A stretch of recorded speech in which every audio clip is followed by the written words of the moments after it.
It's Dynasty Fantasy Football season. This is a brand new channel. Welcome in. You might recognize me from my Fantasy Football Redraft channel, but we are super excited to finally dive into the Dynasty world. And in this video, we are going to be discussing 6 players that I think you must buy right now in Dynasty Fantasy Football before it's too late. So yeah, super excited to be here. Super excited for you guys to be here. Let's start with my first player on the list, and it's Matthew Golden, who had a really disappointing rookie year. The fan base, everyone was so excited that the Packers decided to draft a wide receiver in the first round for the first time in 23 years. Yes, I am a Packer fan. Not the season we wanted, didn't end the way we wanted, but that's for a different video. But the Packers, they spent the capital on a receiver, and what did they do in Green Bay Packer fashion? Yeah, we're just not going to use him. The rookie year that Golden had nothing to do with his talent and had everything to do how the Packers utilized him or lack thereof. Yes, it's a crowded wide receiver room in Green Bay, but still, 57% snap share for Golden on the year, 11% target share. Absolutely not acceptable in my opinion, especially since they lost star tight end Tucker Kraft to a torn ACL. He was out for most of the year. There were plenty of targets to go around. I think Golden absolutely deserved more work. It was pretty wild to me. Also considering I believe he might be the best receiver on this roster. He's absolutely already the best route runner on the team, and he should have at worst been the third option in the passing game behind Romeo Doubs and Christian Watson. And we saw flashes of what Golden can do. Like I said, I think he's going to be a really special player in this league, and he balled out in the wild card game for the Packers against the Bears. When he got the opportunity, he looked fantastic. He made several huge plays. He had that very impressive touchdown. He finished with 4 receptions, 84 yards, found the end zone on 5 targets. Imagine if he would have had 8 targets. Imagine if he would have had 10 targets. I think Romeo Doubs, who is set to be a free agent, is probably not going to be on the Packers next year, which should open up the door for Golden to finally get utilized more in this offense. That's still a great offense. Matt LaFleur is going to likely sign a contract extension within the next couple of days. Jordan Love is an elite quarterback in the NFL. This is a very fantasy-friendly offense, and this is a guy that you can buy for, I would say, pretty cheap, because the vibe around Golden, everyone kind of thinks that he stinks just because he didn't put up any numbers really in the regular season. He didn't have 1 touchdown in the regular season, so you can probably sway your league mates to get him at a discounted rate, and I think you should absolutely take advantage of that. Here are a couple guys that I would pivot off to get Golden on your roster. I would get rid of Xavier Worthy, trade him away for Golden, Quentin Johnston, and even his teammate, Jaden Reed. If you can get rid of any of those 3 guys to get Golden on your team, I would absolutely be doing that. All right, moving on to our next guy, Breece Hall, who I just feel horrible for Hall. Like, such a talented player, and he's just had such horrible luck since entering the NFL, partially because he was drafted by the New York Jets, and they just are a terribly run franchise back in 2022. It's just really been a disaster overall for Breece, unfortunately, and because of that, his numbers have not been great. But this is another guy where don't let the stat sheet fool you. I think that Breece is one of the more talented, versatile running backs in the NFL. And if you trade for him now, which I'm recommending that you do so, you're obviously betting that he falls into a better situation considering he is an unrestricted free agent. I can't imagine that Breece Hall is going to stay with the Jets after when the trade deadline rolled around last year. He was like begging on Twitter to be traded. There's no way he resigns with this terrible franchise. Imagine if Breece was a Kansas City Chief or a Minnesota Viking. Any team at this point would be a massive upgrade. And if he just is on an average offense, he is going to eat in fantasy football. I think that if he goes to the Chiefs, he's instantly a top 5, top 10 running back, dynasty asset moving forward. And once he does sign with a better franchise in the next couple of months, his value, his being able to trade for him is going to be a lot more difficult. So this is the time now where there is uncertainty. This is when you pounce, because I just think that any team that he goes to, like I said, is going to be a massive upgrade from New York. This is still a 24-year-old running back. He'll be 25 in May. Ultra talented. Like we said, very versatile, can get it done on the ground, through the air. He was great. Some of his advanced metrics this year in terms of missed tackles forced per attempt, he was one of the best running backs in the NFL this season. I'm fine down tiering here, getting off of an aging Christian McCaffrey, coming off a massive workload. Like, I think CMC, his value in Dynasty is drastically dropping, even though he's coming off a great year.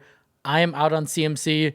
At this point, I would much rather have Breece Hall. Or you could try up tiering off a guy like Saquon Barkley, who's coming off a bad year, Kyron Williams, who has to deal with Blake Corum until one of them get traded or signed with a new team. I would be getting rid of both of those guys to try to get Breece Hall on your roster. All right, moving on to our next guy, Jayden Daniels, who we know had an insane rookie season, and then year 2 was pretty disappointing for the former second overall pick. Actually, it was an absolute train wreck, if we're being honest, mainly because Daniels could not stay healthy at all year. The injury bug, the injury luck was super unfortunate. Week 2, he sprained his knee. Week 7, he pulled his hamstring. Week 9, he dislocated his elbow. Week 14, he tried to come back and seems like he re-injured that elbow. It seemed probably more of the team just being cautious with him. And they're like, all right, it's a lost season. You're done for the rest of the year. It was just, they couldn't get anything going because Daniels was on the field. He was off the field. It was terrible. But I still believe that Jayden is one of the better quarterbacks in the league. And after a year like last year, a lot of people are going to want nothing to do with Daniels. They're going to want to steer clear. They're going to call him injury prone, overrated, the next RG3, right? You've been hearing all these things, but I personally still believe Jayden is one of the better young quarterbacks in the league. I would put him as my quarterback 2 behind Josh Allen in Dynasty. And then there's Drake May. I just think that Daniels is a better quarterback than Drake May is. That might be a hot take, but I really do think he is. He just needs more help on offense. Terry McLaurin, if you remember, was out for most of the year with that quad strain. Deebo Samuel flashed. He did look a lot better than his last year in San Francisco, but he was like their only weapon that they had on offense. They didn't really have a running game. We know they traded away Brian Robinson Jr. We saw flashes from Ja'Cory Krosky-Merritt, but that was about it. And now the Commanders do have the 7th overall pick in this year's draft. Are they going to go defense? Are they going to go offense? Not really sure, but if they do go offense and they get one of the top receivers in the draft, Jordan Tyson, Mekhi Lemon, that could be huge for not only both of those receivers' fantasy values, dynasty values, but for Jayden Daniels' overall value.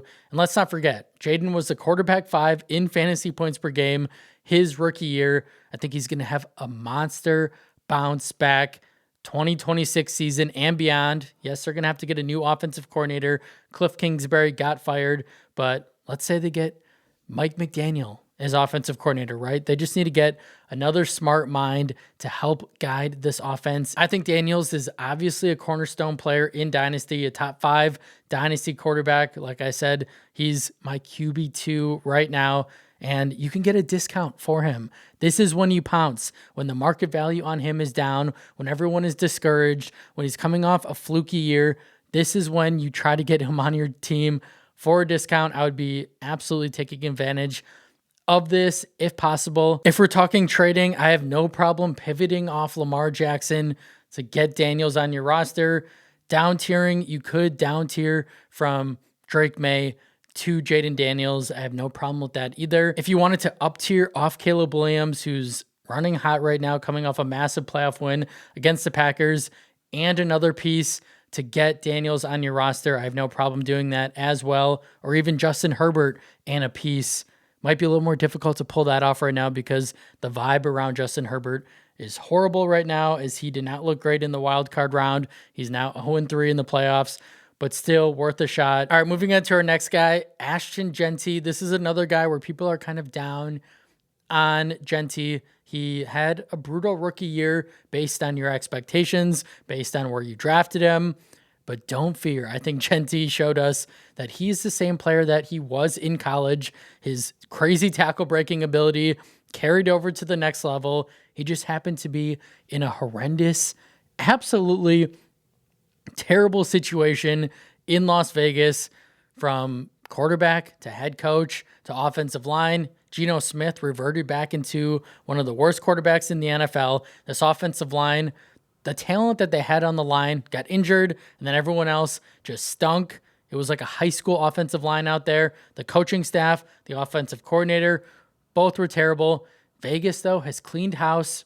Old man Pete Carroll is gone. I think Genty could very well be in a drastically different situation this upcoming season. And with the Raiders having the first overall pick, it's pretty obvious they're taking Fernando Mendoza first overall, considering Dante Moore, quarterback from Oregon, decided to stay in school. So Mendoza is really the only logical pick at the 101 for the Raiders, which I think is extremely exciting because I think that Fernando is going to be a great NFL quarterback. Pair all of that with Genty's explosiveness, versatility, and his ability to get it done not only on the ground, but through the air. You're looking at a player who's a top 10 dynasty asset by probably midpoint of next season. Try to trade for him now if possible, before it's too late. And if we go back to last year really quick, week 16 against the Texans, against the best defense in football, Genty had a very impressive game, 24 carries, 128 yards, found the end zone, and then he also had a reception